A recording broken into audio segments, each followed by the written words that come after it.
76. 76. 76. Giving reasons 2.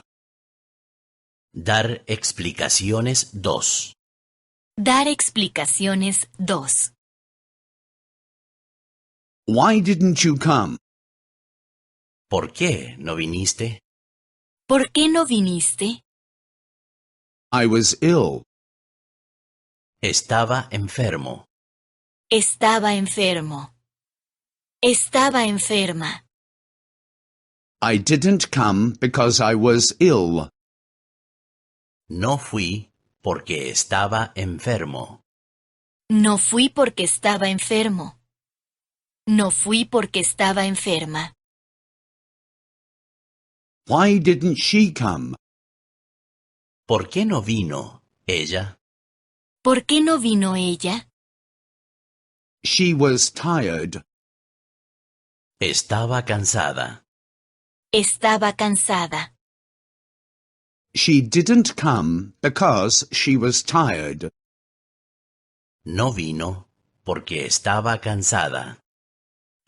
No vino porque estaba cansada. Why didn't he come? ¿Por qué no ha venido él? ¿Por qué no ha venido él? He wasn't interested. No tenía ganas. No tenía ganas. He didn't come because he wasn't interested. No ha venido porque no tenía ganas.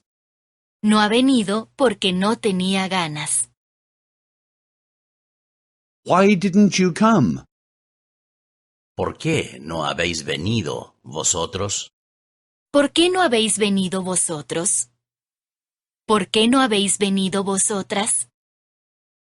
Our car is damaged. Nuestro coche está estropeado. Nuestro coche está estropeado.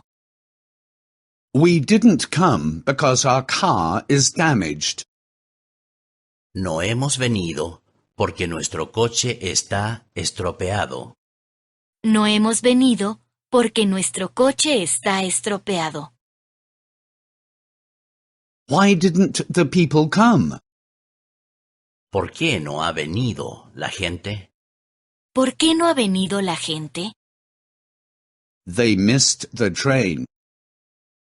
Ellos han perdido el tren. Ellos han perdido el tren. They didn't come because they missed the train.